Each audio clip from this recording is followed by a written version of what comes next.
Hello, good evening. How are you all? You're very welcome to this evening's event. This is our second installment in our 6-part GP webinar series. My name is Marion and I work in the Communications Department in St. Patrick's, and I'll be moderating this evening's webinar.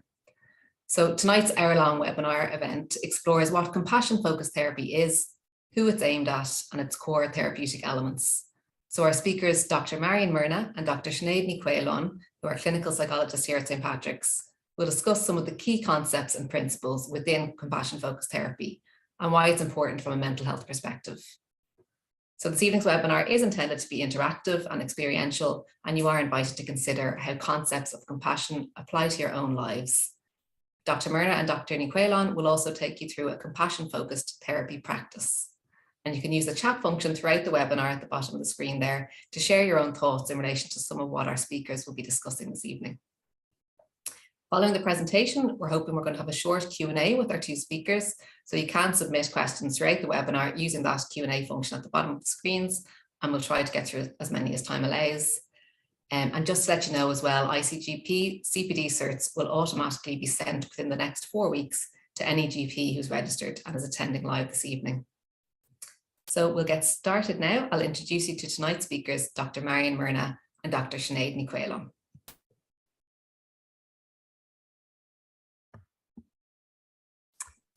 Good evening, everyone. You're really welcome to this evening's webinar. Yeah, well done on being here this evening, because I know it's a lovely sunny evening out there today. So, so some of you may prefer to be out there. So thank you very much for being here with us. So in this evening's webinar, Sinéad and I are going to provide you with, I suppose, a brief introduction to what compassion-focused therapy is and when it's helpful. We'll look at some of the key concepts and principles within CFT and invite you to, I suppose, develop your understanding of these through applying them to yourself as a GP. We'll also invite you to try out a brief CFT practice as part of the webinar. And lastly, we'll make, as Tamara said, we'll make some space for questions at the end. And we'll also make the slides available, which will include some hopefully useful resources for yourself and for your service users. But before we continue, and Sinéad, you might knock it onto the next slide there for me. We would just like to ask you to pause for a moment and ask yourself, if you could be anywhere else at all in the world right now, where would you ideally like to be? So instead of sitting at your laptops, whether that's at home or in your practice, just if you want to take a moment to let yourself imagine, where would you like to be in this moment? So maybe just letting yourself think, what can I see? What can I see around me in this imagined place? This maybe even a favorite place. What can I hear? Is this a quiet place, or are there sounds around me? Anything you can smell? Maybe even wondering what the weather is like. Just noticing in your mind, what does this place look like? What does it maybe even feel like if you could reach out and touch any textures or objects around you? Are you on your own? Are you with others? Maybe just noticing even what you're doing, perhaps sitting back and relaxing or something else. Just seeing what image comes to mind and maybe just letting yourself enjoy that just for a moment before we get into things. Maybe noticing what that feels like.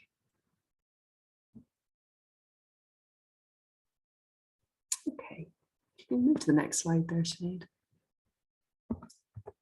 So I'm sorry to bring you back to the present moment. We'll return to that a little bit later, but just for now, thinking about compassion-focused therapy in a nutshell.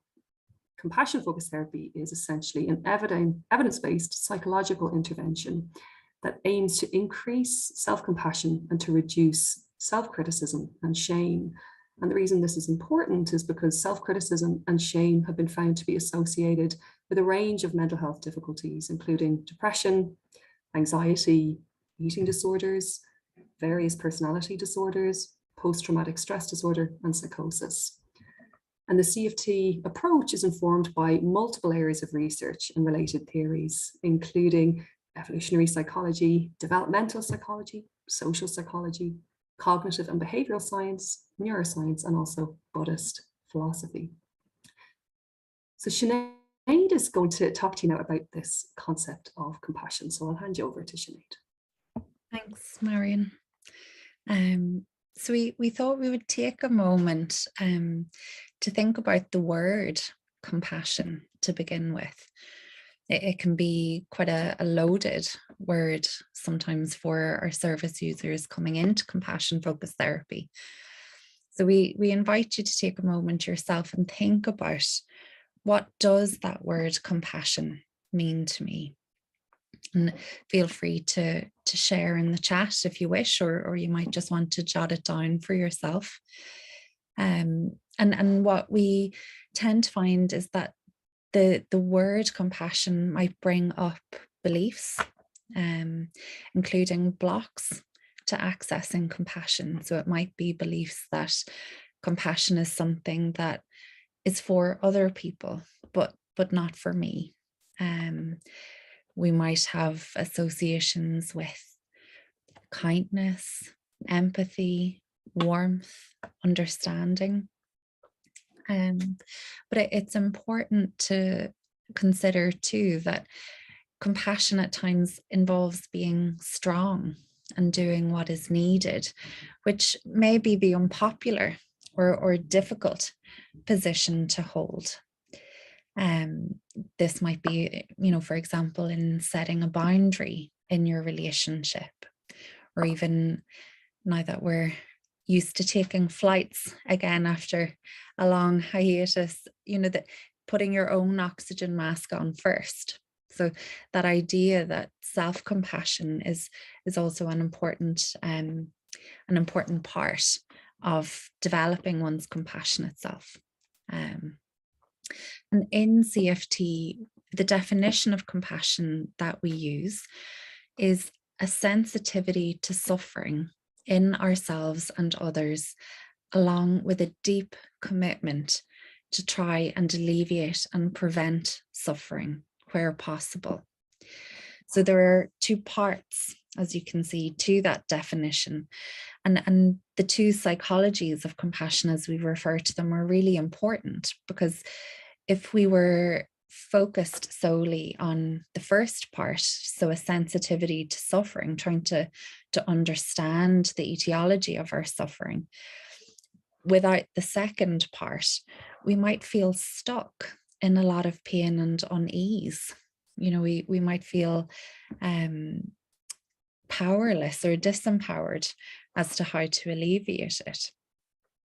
And secondly, if we were in the second part, rather, of that definition, so focusing on alleviating or preventing without turning towards our suffering, trying to understand where these patterns may have developed, where this has come from for us, we may feel like we're trying everything but not really getting anywhere. So holding these two parts is very important. It's a key idea within CFT, and particularly the first part brings us into contact with pain. It takes a lot of courage to turn towards our suffering and try and understand it. And in that respect, we refer to key qualities or characteristics of compassion. And there are many different attributes or traits that we might associate with compassion, but the three that we focus on in CFT are wisdom, strength, and caring commitment. So by wisdom, we mean the wisdom that comes from experience, that intuitive wisdom that we have, the understanding about what it is to be human, that there's so much that goes on inside each of us, and that each of us have experienced that is beyond our control. So the tricky brains that we have been born with, and the difficulty that we can experience interacting with the complex environments that we live in, they're not our fault. So the wisdom to understand the nature of our lives and how our past experiences have have potentially shaped us. Then strength, so related to courage and fortitude. So it's not an aggressive quality, but a source of inner confidence and authority that comes from wisdom and from experience. And this strength helps us to commit and turn towards alleviating our suffering, facing it and working towards alleviating it. And then finally, caring commitment. So that's a commitment to facing rather than turning away from life's challenges. So that involves recognizing that, we may not have caused a lot of the difficulties that we're struggling with, but they are our responsibility, like a no-fault car accident, that we need to commit ourselves to in a caring way, without condemnation or blame, to alleviating the difficulties that we're struggling with. So recognizing that we're doing the best that we can at that point in time with what resources we have available to us, to move forward in what is often a very difficult and complex situation. So committing to a compassionate path of self-development. And just briefly to name that, related to that idea, we refer in CFT to flows of compassion. So specifically 3 flows. So the compassion that I feel for others, so from self to other, the compassion that others feel for me and how I am in accepting that. And finally, the compassion I have for myself, self to self. And that's something that I guess the group context can provide a real rich environment for. So in our group CFT, we're working on those 3 flows. So I'm going to hand you back to Marion then to talk us through one of the key models that we speak to in CFT. Thanks, Sinéad. And if we could just move to the next slide. Thank you so much. That's great. So as Sinéad said, we're going to take a look now at the compassion-focused therapy model of emotion or affect regulation.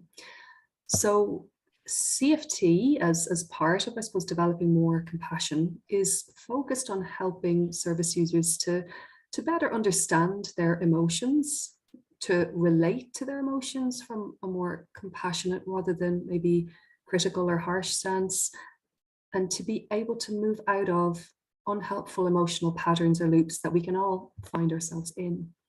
And in CFT, we think about emotions as evolved mind-body states that communicate to us about our needs.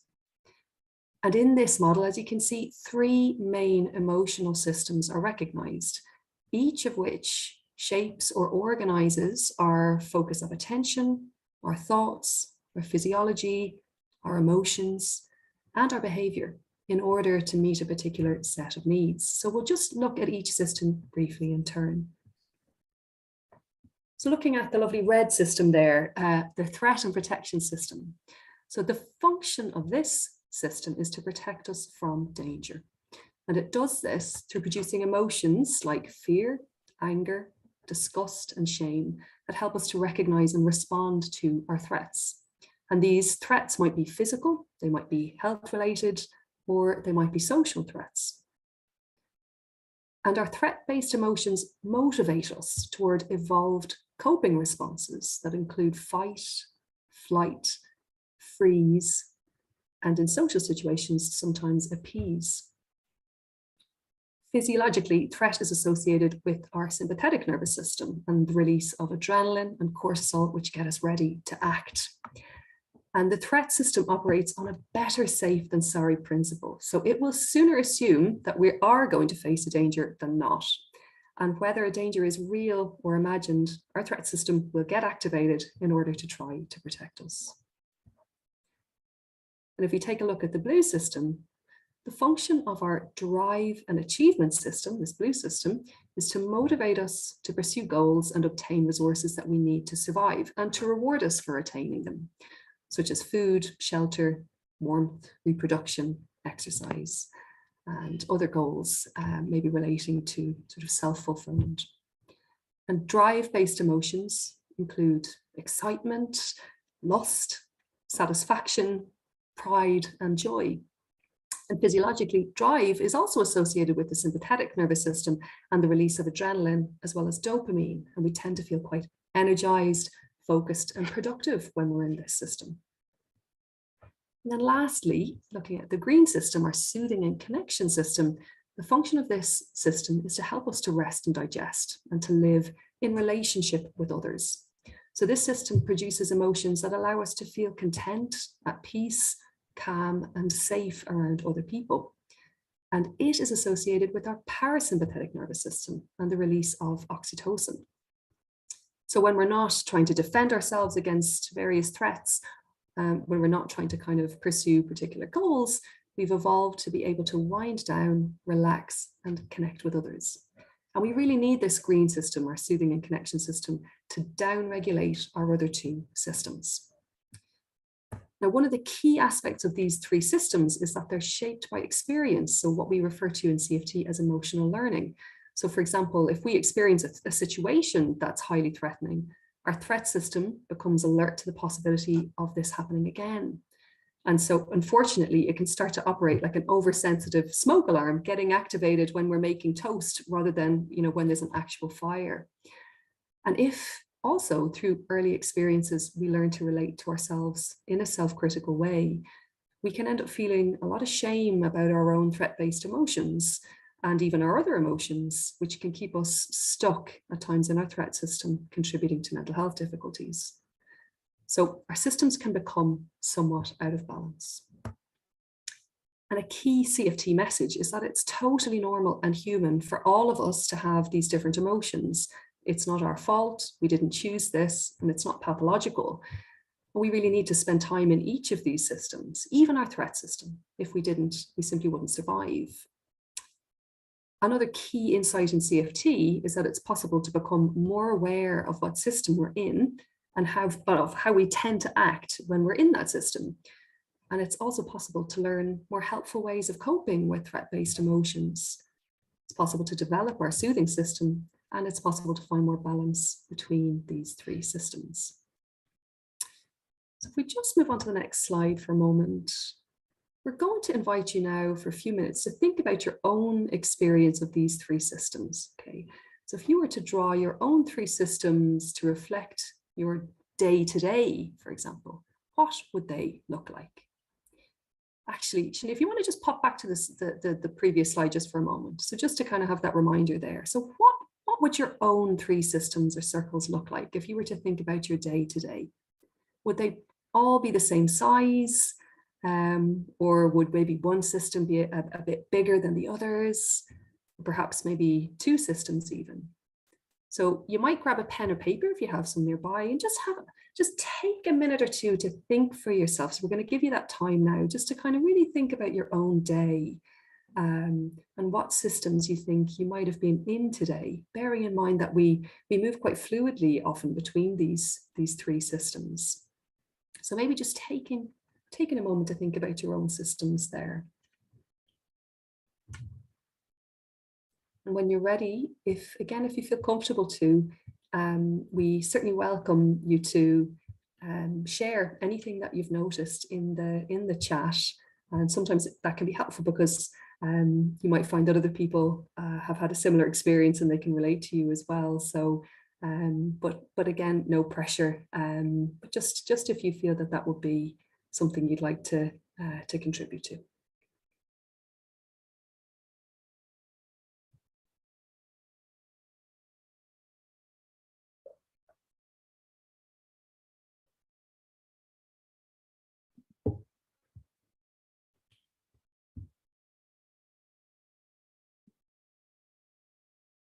So if anyone's had a very busy day, there might be a really big drive system. If anyone's been under a lot of pressure or felt that anything was difficult today, their threat system might have been activated. If anyone managed to have some downtime or maybe a bit of a laugh with a colleague or something like that, they might have noticed a little bit of soothing and connection.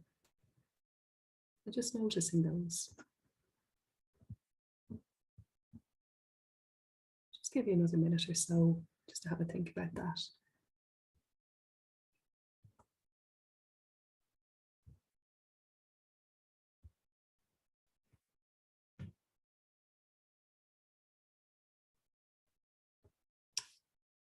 Okay, so we might push on just to the next slide, if that's okay.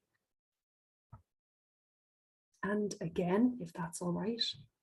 So I don't want to make any assumptions.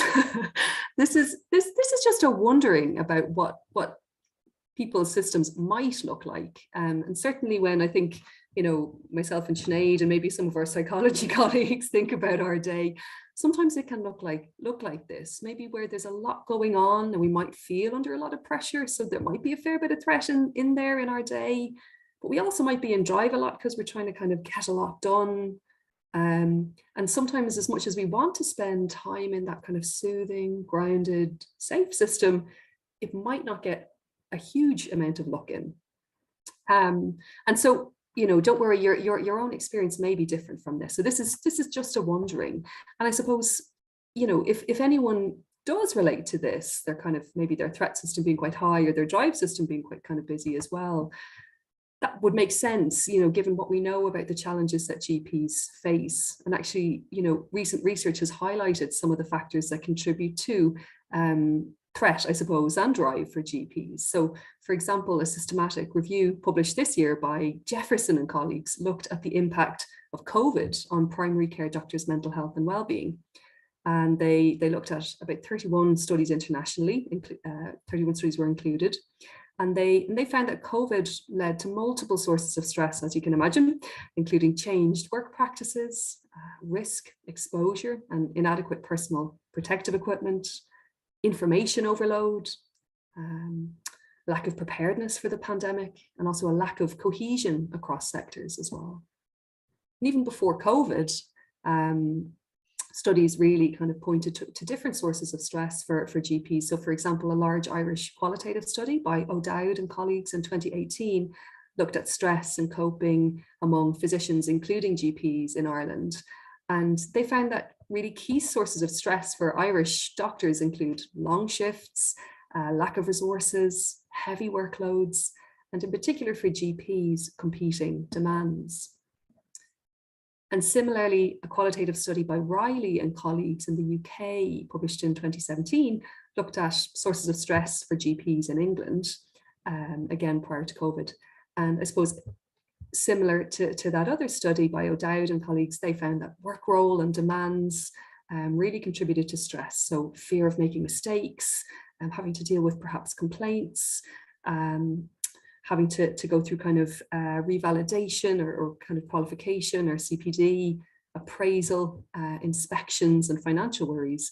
They also identified, I suppose, two other aspects of potential stress or threat: the emotional aspect of the GP's work, so managing and responding to different psychosocial issues that service users might present with, and at times, unfortunately, also dealing, you know, kind of with service users who might be struggling, I suppose, with maybe anger and are coming across in somewhat kind of confrontational ways. Additionally, they identified that the practice culture can contribute to kind of quite a lot of stress and threat. So sometimes, unfortunately, practice dynamics or kind of conflict between colleagues, possibly even bullying in some instances, feeling isolated, and at times a lack of support or opportunity to discuss the emotional impact of the work with colleagues. So if you are listening and you're feeling that your threat and drive systems are quite active and there maybe isn't a huge amount of time in your soothing system, you know, it's no wonder. And actually, you know, from a CFT perspective, we'd certainly argue that it's as important for us, you know, to be aware of our needs as clinicians as it is to focus on the needs of our service users. And we know that, in fact, you know, we're likely to be better clinicians if we can tune into our own needs for balance and for self-compassion. So we know that for all of us, as the slide says, our three systems can fall out of balance. And there are times that really fits with our circumstances. So it's sometimes that's really okay and it makes sense. If, for example, we were trying to escape from Ukraine at the moment, it would be kind of strange, actually, if we were feeling pretty chilled out and relaxed. It would be completely appropriate that our threat system is very activated and our drive system too. So there are times when it's completely understandable that our systems are out of balance. But I suppose what we would say is that it can be, it can be helpful at different times in our life to explore whether it's possible to find more balance, and what this might look like. And CFT can help with this. Okay. So I'm going to pass you over now back again to Sinéad. Thanks, Marion. So I'm going to speak a little bit to some of the key elements of CFT as an approach. So CFT has become increasingly popular as a therapeutic modality, and it holds a holistic and integrative approach to understanding universal human suffering. So it's very well placed as a transdiagnostic therapy. And it's possible, as Marion spoke to, it's possible to begin to integrate some of this into how you work, whether that's in supporting yourself or bringing some of these elements into your clinical practice.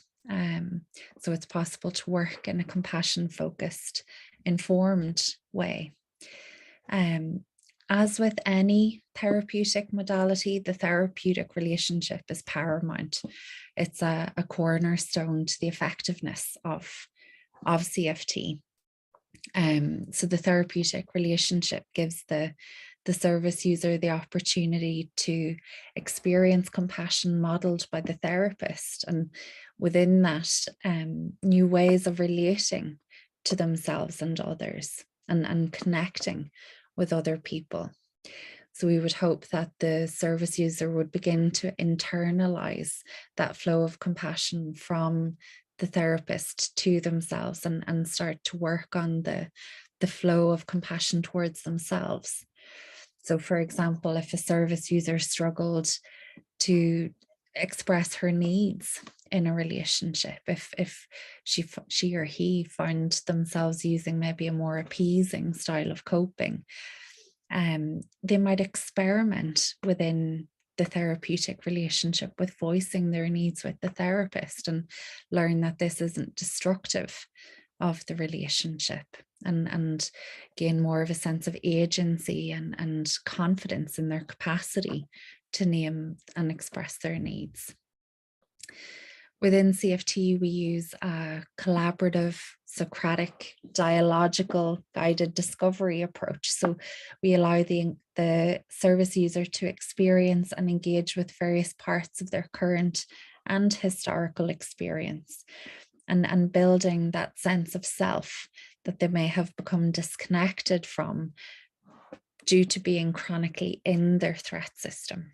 So we know when we're in our threat system, it's not possible for us to think in broader, more abstract terms, because we're focusing on survival, essentially.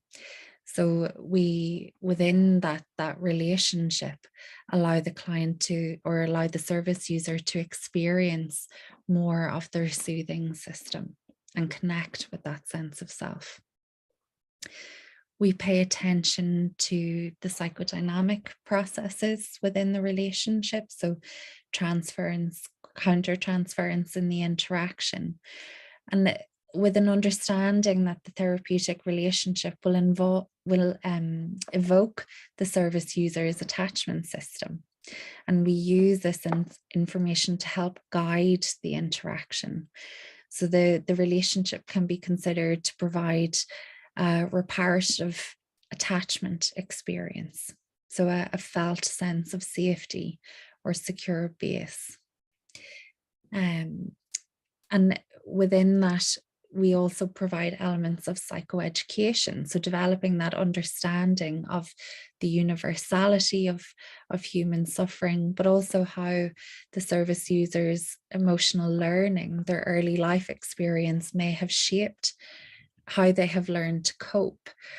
We provide psychoeducation around the tricky brain that we all have evolved to have, and an understanding of the difficulty that we can experience moving within our complex environment often in our threat system, trying to navigate the various demands that we're each under. Our 3 affect regulation systems that Marion has just spoken to, and our capacity for change in terms of our thinking and behavior, such as through an introduction to neuroplasticity, and how this change is achievable through intentional repeated practice. And service users often report that the piece on neuroplasticity is one that brings hope, because they often may have come to a CFT group having tried other therapies, or feeling perhaps a bit stuck in terms of their recovery. And I guess the message in neuroplasticity is that through this intentional repetition of practices that allow us to access our soothing system, that small incremental change is happening. We formulate with the service users, so we help them to build a map or an understanding of their own safety strategies, and we all have these, and an understanding of why these may have developed in the context of their earlier experiences, and recognizing both the intended and unintended consequences of these strategies. So how the unintended consequences of our efforts to cope with key fears may inadvertently reinforce negative self-beliefs, and how change, even change that we have sought, that we have put in place for ourselves and that is in our own best interest, is turbulent. All change is turbulent, and how we might need our distress tolerance skills in order to cope with change. And that's something that we try to build in CFT, is that capacity to tolerate the distress of turning towards our suffering, so that we can start to move away from autopilot coping. So moving away from these automatic safety strategies towards deciding how to respond to difficulties that we encounter. So becoming more responsible, if you will. So that, I guess, within that, trying to impart a feeling of empowerment to manage demand. We also use elements of attention training and mindfulness. So what we pay attention to is what we experience, and through mindful practices, using the breath, paying attention to the body, we develop a capacity to intentionally turn our spotlight of attention towards compassion and a relationship with ourselves and with others that resources us. And we also, of course, explore emotions, cognitions, behaviors, building this idea of a compassionate self. And within a CFT group, as I spoke to earlier, the group process itself is an important part of building that compassionate self and starting to internalize the flow of compassion that we feel from the group members. And there is a growing body of research indicating the effectiveness of CFT as a group therapy in particular. So I know Marion earlier asked you to bring an image to mind. So thinking about, if I could be anywhere else this evening, and I'm sure there are plenty of places you would like to be on a lovely evening like this, and just to reflect for a moment, to go back to that image and think about what came to mind. So were you able to envisage a particular place? Were you able to experience some of the emotion of what it was like to be there? If there were other people there, are there any smells or sounds, even a taste possibly? So bringing that image to mind in that moment transported you to that place. We begin to experience what we imagine. And we work with imagery in various ways in developing our compassionate mind. So images can be very powerful. And as you might have experienced in that brief exercise, it can rapidly activate different systems in our brain and our physiology.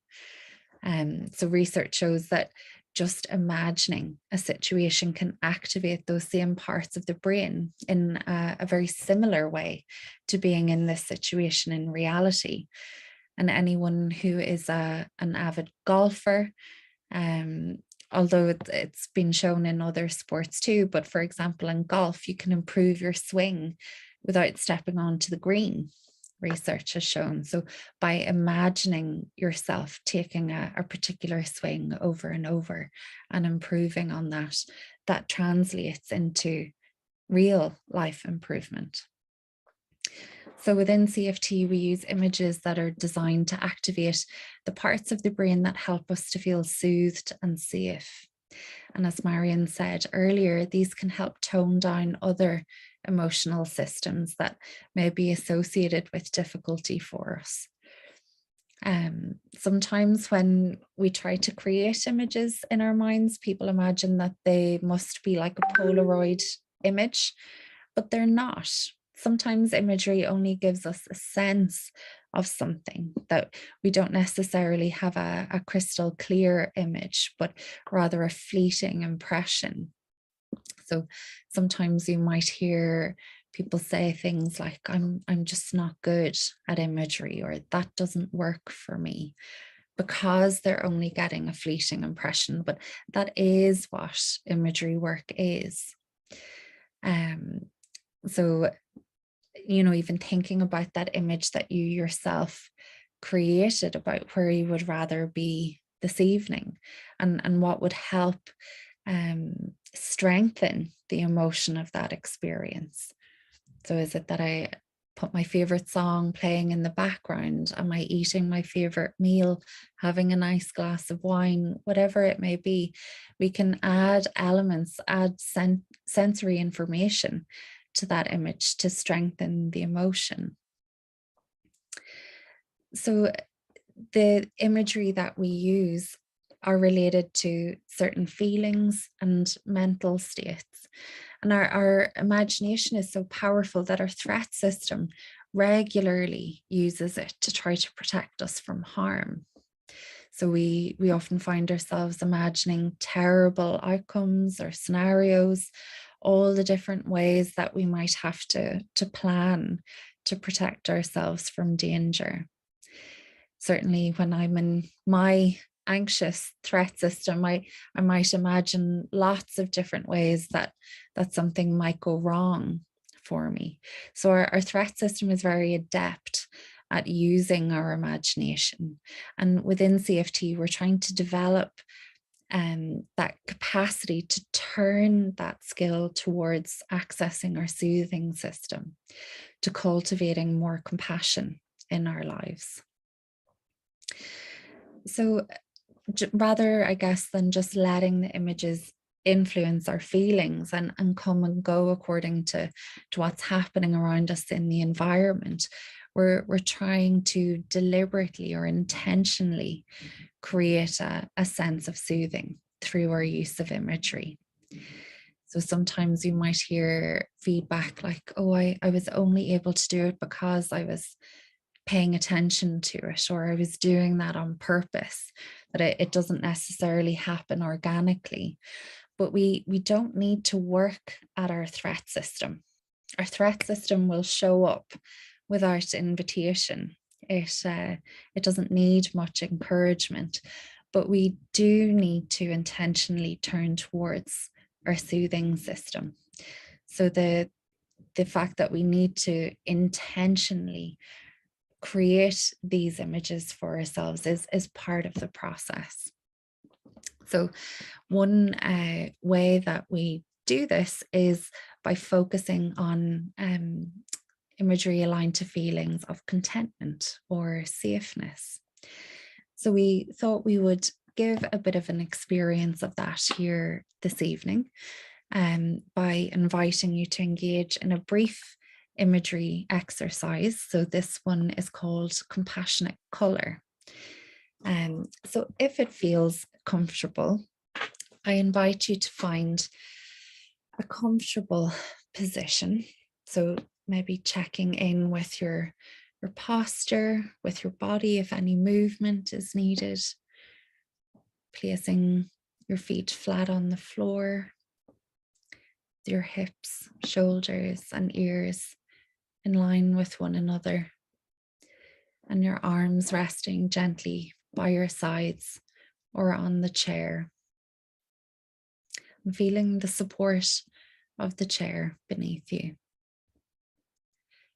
And if it feels comfortable, I invite you to close your eyes, or if you'd rather, to pick a spot on the floor and gently soften your gaze. And find an expression of gentle friendliness on your face. And we'll begin by becoming aware of the breath going in and out. And beginning to find a soothing rhythm for the breath. A rhythm that is even, smooth, rhythmic, and soothing. And just imagining the breath coming in and out.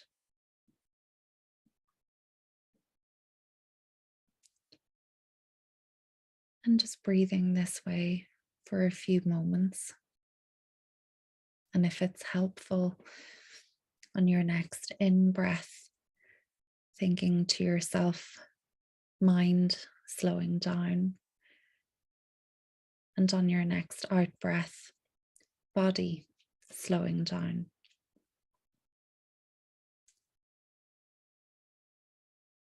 And when you're ready, I invite you to imagine a colour that you associate with compassion, or a colour that gives you a sense of the qualities of compassion. So a sense of warmth, of kindness, wisdom, inner strength, patience, and understanding. You don't need to try too hard, just see what comes to mind. It may be fleeting images of colours, one after another, presenting themselves. That's absolutely fine. Just for now, see if you can choose one colour that you could use in this practice, in this moment. And when you have a colour in mind, imagine that compassionate colour surrounding you so that you are filled by its warmth and kindness. Perhaps it's like a soft, warm blanket that you can wrap around you. Or maybe it's like a cool, comforting mist that you can breathe in. Maybe like a light that flows through you, entering at your heart and filling you with safeness. Or maybe your colour is a deep pool that you can dive into to be supported in.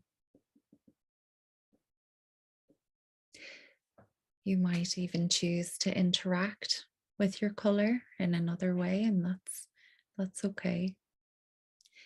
The important thing is that this colour, your colour, is infused with wisdom, strength, and complete kindness. And as you interact with it, its sole purpose is to help you, support you, and strengthen you. And if you find that your mind starts to wander, as minds do, that's okay. Just notice and see if you can bring it gently back to your colour. So connecting to the compassion and safeness that your colour represents as best you can. So just noticing distractions and letting them go gently, bringing your attention back to your colour. And we'll start to close the practice for now. But remember that your compassionate colour is always here for you whenever you need it. So just taking a few moments with your colour before we close. And bringing your attention back to your breath. And starting to bring your awareness of the space around you back. So noticing sounds, maybe bringing some movement to your body, to the fingers, toes, or your neck. And when you're ready, gently blinking your eyes open and coming back to the room. And if it feels comfortable, we invite you to share some feedback with us about what that practice was like. If you want to put something in the chat, it may be an observation, something you noticed during that practice. It may be blocks to engaging with it that you noticed. It may be the colour that came up for you. So if it feels comfortable to share something of your experience of that, please feel free. And something we often say to our service users around this practice, if you have identified a colour and it gave you a feeling of soothing, you can start to try to remind yourself of that. Put little anchors or mnemonics. It may be a little paperweight in the particular colour on your desk, or a scarf in that particular colour hanging on the back of your door in your surgery room, but having something that reminds you of that experience that can help evoke that feeling of compassion. So I can see everyone's typing all at once. So I might hand back then over to Marion. Thanks, Sinead, and thanks for that lovely practice. Actually, just before we step onto that slide, I suppose it's worth just noticing, if there was anyone who did experience blocks, as Sinead mentioned there, I suppose, it's a really key part of CFT as well, to kind of help people to understand that that's absolutely okay and understandable. So some of you may have found that quite soothing and relaxing, and others might not quite have, or might have that sense of, oh, I couldn't get into it, or it's not working, or, and I suppose a really key part of CFT is actually really bringing compassion to that there are lots of reasons why, for lots of us, soothing and feeling kind of safe and relaxed actually doesn't feel great. It actually can for some of our service users feel quite threatening. Potentially because of past experiences where maybe they let themselves feel safe and relaxed and actually something threatening happened. So the soothing system can have become kind of associated with a sort of real sort of threat and difficulty. So just to mention that actually, if that's happened for anybody, if you're feeling like that was tricky, that's absolutely okay. And in CFT, really a key focus of the work is on helping people to work on actually these blocks or these resistances or fears that we can have about developing more soothing and compassion in our lives. So just as Sinead said, it's absolutely okay if anyone was noticing blocks there. It's nice to see someone felt the practice was lovely there, Sinead. So a little bit of nice feedback. Thanks. Yeah. So if we could move on to the next slide, then I suppose just really to name that today is, of course, a very brief introduction to compassion-focused therapy, but we certainly hope it might help to begin to help you to think about where this intervention might be helpful for your service users and potentially even for yourself in your practice. So thinking about your service users a little bit more then.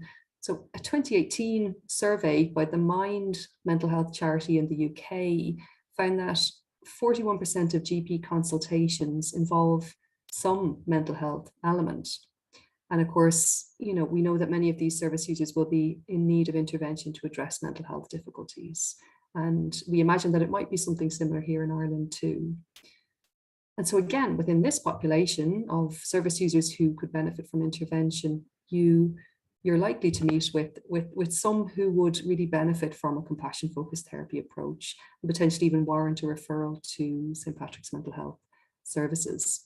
And those who would likely benefit most are those service users that present with particularly high, pervasive, and really kind of long-standing self-criticism or self-attacking or self-loathing.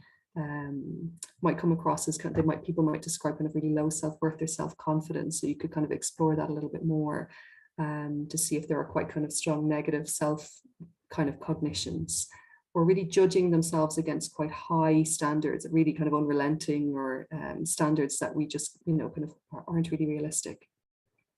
And they also might present with difficulties, as we said, with shame and difficulties allowing themselves to feel soothed, safe, and cared for.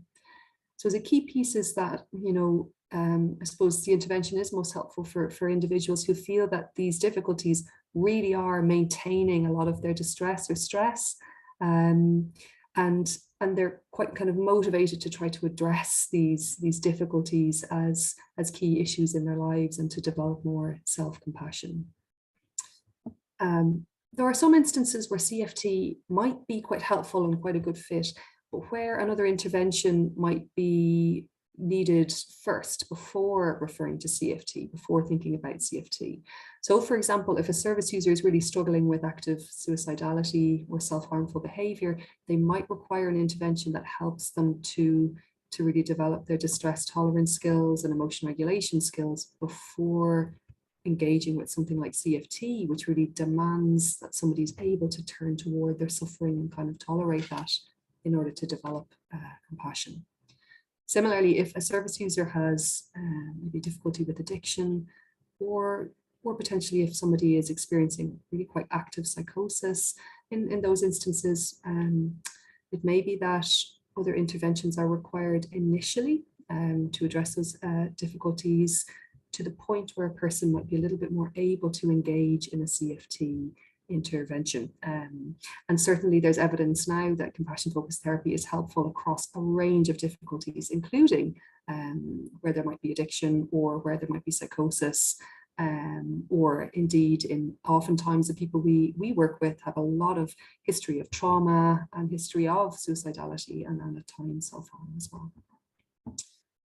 Just to mention, indicators that CFT might not be the right approach would be where somebody's really maybe kind of showing quite mild self-criticism, but it isn't really, it doesn't really appear that it's kind of a key factor maintaining their difficulties. And perhaps they're, kind of really not identifying with shame, or you're not observing shame yourself.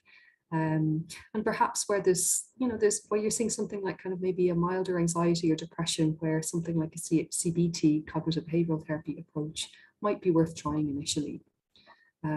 Just to mention, if you're thinking about helping a service user to access our group-based compassion-focused therapy program in St. Pat's, we just invite you to hold in mind that service users do need to be under the care of a consultant at St. Pat's in order to be referred to the program. And a referral then to the CFT program can be made by the psychologist on the service user's multidisciplinary team. And just lastly, thinking of our own well-being as clinicians and about yourself as a GP, it really can be helpful to begin to become more aware of how we relate to ourselves. We can ask ourselves, how loud or how strong is our own inner kind of punishing or demanding critic? And how does this impact on us? We might kind of even ask ourselves, gosh, where might this have come from? And what might it be trying to do for me? We might ask ourselves as well a little bit more about those three circles. What do those three systems or circles of emotion regulation look like? And what what might we need in order to just begin to find a little bit more balance in our own lives? We can start to kind of explore, is there anything maybe that might help us to do that? What might it be like also to explore a more compassionate way of relating to ourselves at home, but also in the workplace? You know, what practices might encourage, you know, yourself or your colleagues to bring more self-compassion and allow in compassion maybe from each other as well. So I've just included a quote there on the slide from one of the studies I mentioned earlier by Riley and colleagues in 2017, where they were looking at sources of stress for GPs in the UK. And really what they concluded is that promoting compassionate and supportive work cultures is imperative in addressing the dynamic interplay between the personal, professional, and organizational sources of stress and distress for GPs. So there's real evidence there actually that even when it comes to your own work and your own practices, actually compassion could really play a helpful role. So we really hope this evening has been helpful for you. We've included a list of CFT related reading and resources for yourself and your service users in this slide pack. And we certainly hope that these might help you in your own journey toward more compassion in your work. And we might have a few minutes now for questions. Just to speak to in the chat, we had a message from Emma just saying about it can be difficult at times when we don't have a guide for these practices, or if we're in threat, it can be difficult to access them. So just to highlight, I was saying to Emma in the chat that when we're learning something new, of course it's difficult for us to do that independently, that having a guide to help support our practice is really helpful. And some of the resources, the Compassionate Mind website there on that slide, it has a number of recordings that you can freely access. And also to say that those practices aren't just as a response to threat. So when we're actively in threat, but we want to develop a consistent practice with them to help develop our soothing system, which itself will help reduce our experience of threat or help us cope with that better. Thanks very much for that. Yeah, I was just going to say that there was a comment in there about how helpful it was to have the guided practice. I felt it was so relaxing. It was just really soothing to have that colour, or the compassionate colour practice. I really enjoyed it. And thank you both so much this evening for that really comprehensive presentation. We don't have any questions as such, but as you mentioned there, what we will do is we'll send on by email the slides and the recording of this evening's event to anyone in attendance. And just to remind GPs as well that you will receive your certificates from the ICGP and the CPD certs by email within the next 4 weeks or so. I did share a link there. Just if you do have 2 minutes, we'd really invite you to take the time to provide us with some feedback on this evening's event, and it really helps us to plan, and it informs future events as well. So thank you all very much, and thanks also to Sinéad, who's been in the background there from the communications team, just for sharing the slides and for helping us to produce this evening's event. I hope you all have a very wonderful evening, and thanks again. Take care.